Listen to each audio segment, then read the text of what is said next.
priceless. We've all heard of dating sims before, but Date Everything takes the concept to a completely absurd extreme that somehow works. Instead of dating anime characters or realistic people, you're literally romancing your household appliances, furniture, and random objects scattered around your house. Yes, this sounds crazy, but once you take a closer look at this concept, you can definitely see the appeal and cleverness. You play someone who just lost their customer service job to AI automation, which feels painfully relevant these days. While you're carrying on in unemployment, a mysterious stranger drops off a pair of special glasses called Date Viators that suddenly bring every inanimate object in your house to life as a fully voiced, personality-filled character you can potentially date. What makes this game stand out isn't just the bizarre premise, but the sheer commitment down to the last bit. We're talking about 100 fully voice-acted characters, and it is surprisingly solid voice acting at that. I'm not sure how it happened, but there's a smiling, pink-haired stranger standing just a few feet away from you.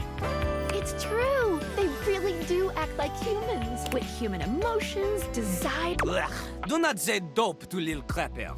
Your toilet becomes a French rapper named Little Crapper who challenges you to rap battles. Your washing machine is a dramatic poet mourning his broken relationship with the dryer above him. Your bed is flirty and knows way too much about your sleeping habits. The gameplay is about building relationships with these objects through daily conversation. Each character has their own personality, backstory, and relationship progression paths. You can become lovers, friends, or even enemies with them. And there's a stat system tracking things like poise, charm, and empathy that gets affected by your choices. Some objects give you spec points when you reach relationship milestones. Now, this game is definitely not for everyone. The game has mature content warning for pretty much everything you can think of, and some of the implications and dialogues get pretty heavy-handed. The humor can be hit or miss, depending on your tolerance for absurd comedy. The production quality seems surprisingly high for what could have easily been a throwaway meme game. Each character has distinct voice acting, personality quirks, and dialogue trees. To give a few more examples here, your phone becomes a sassy character who installs dating apps specifically for tracking your relationships with household objects.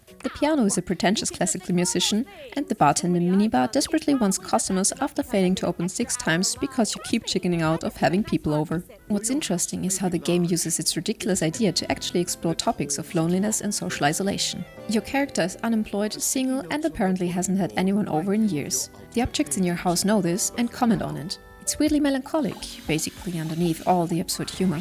The demo gives you a tutorial day, plus 2 additional days to explore, which seems pretty generous for getting a feel of the experience.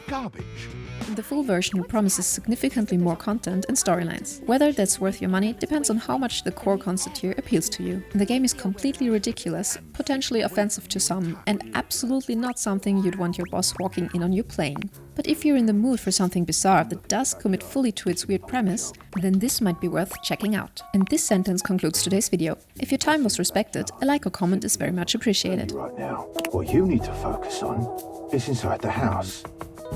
If you want to speak about why, talk to Front Dorian.